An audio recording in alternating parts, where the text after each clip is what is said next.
my communications while we're being extorted. Well, the classic example that I can give about the police corruption and being extorted was the communication between me and the police is absolutely horrendous. My phone's completely tapped. I've seen my phones do magical tricks and turn themselves on and off and do all sorts of crazy stuff. And I've got my computer's been monitored where police, me searching for police corruption stuff. My computers have been hacked to steal the stuff as I've found it. I've had IT experts that were meant to be advocating for me and sticking up for me.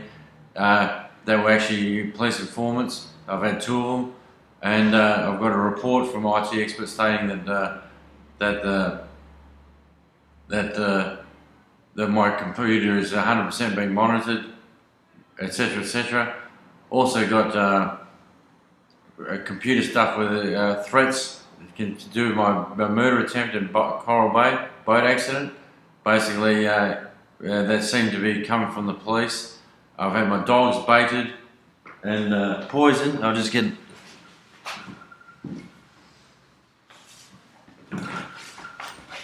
This is my dogs. Basically, the bottom dog here is my dog Barry. Yeah, he's basically, I've had Barry since the 2000. Basically, Barry, I've had Barry since the police corruption stuff, so we've got a special bond. I bred Barry from his mother, who dogs are mine as well, and the father. So I've been breeding the dogs, and I've had 3 generations of dogs, so I love my animals. I caught the police baiting my dog at the fence. The police officer used to live over the back fence. He'd run a petition about my dogs at the start, claiming that they were troublemaking when he first moved in, and basically he didn't like my dogs. And then one day when I was working late at night, 3 houses down the road, I heard my dogs going off, and I basically went up the road, and the police officer had his hands through the bars at my side gate, and basically I didn't know, he was sitting down on the ground, and basically I didn't know what was going on at the time. But 7 days after that date, my dog was rushed to hospital with a drip. You need to go on a drip and have blood transfusions. And the bottom line is, the vets told me that basically he'd been poisoned with rat sack, and possibly 6 to 7 days earlier is when he'd been poisoned, because it takes that long to internally cause internal bleeding, etc. The other dog is Barry's brother's litter, and basically is my dog as well.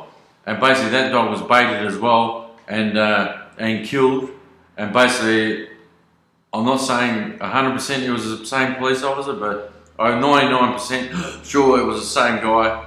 And my dog had access to his yard, and I believe he was baiting the dog from his yard. And when that dog, when that dog was killed, I hung that dog on his front door, and basically left him a nice note, and basically nothing was ever done there. I wasn't prosecuted, etc., etc. But yes, the police have tried to kill my dogs, and also tried to kill me as well in my boat accident.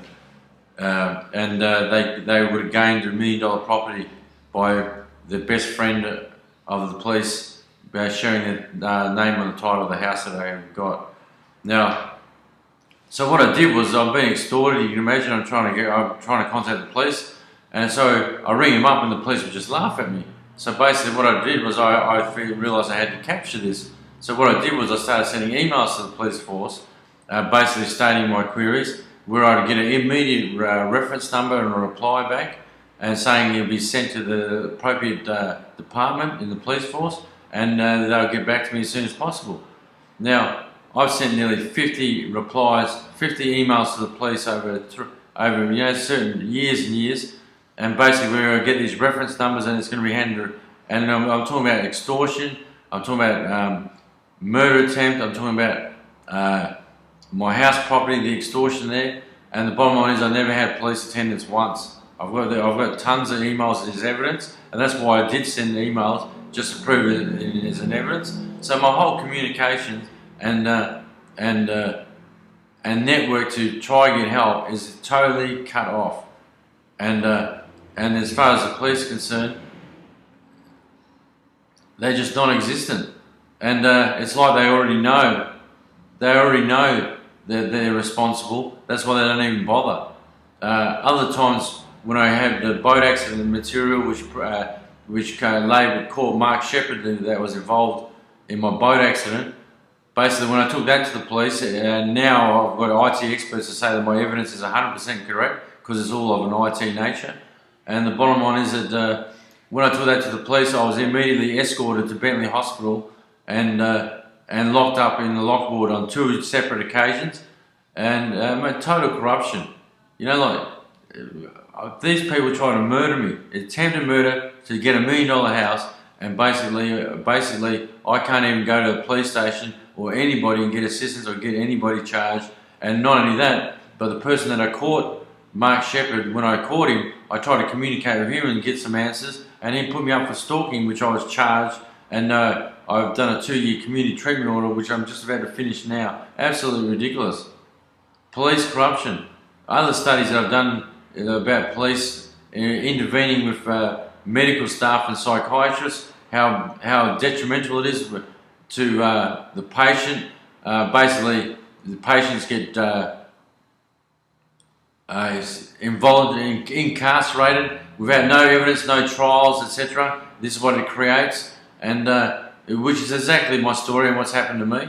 And I've done studies of police corruption and psychiatry all around the world. There's, there's examples of it everywhere. I'm setting no precedent. The other day, I viewed a video of a guy in Australia that's talking about Melbourne having the highest per capita of people being drugged by the government in the world. And descent by medical record, the corruption is absolutely blatant. I want my family's safety, and I want my $1 million property back in my name. And Jamie Johnson, policeman's George Loveright's best friend, I'm coming for my house and my title, and I want it back. And I've proved enough, I've got enough evidence, and I want somebody that is non-corrupt, that is going to take on my story and get something done here. I'm seeking help, and I will produce more and more videos about my story, where it'll be an encyclopedia that shows what's happened to me. Thank you, Christianopoulos.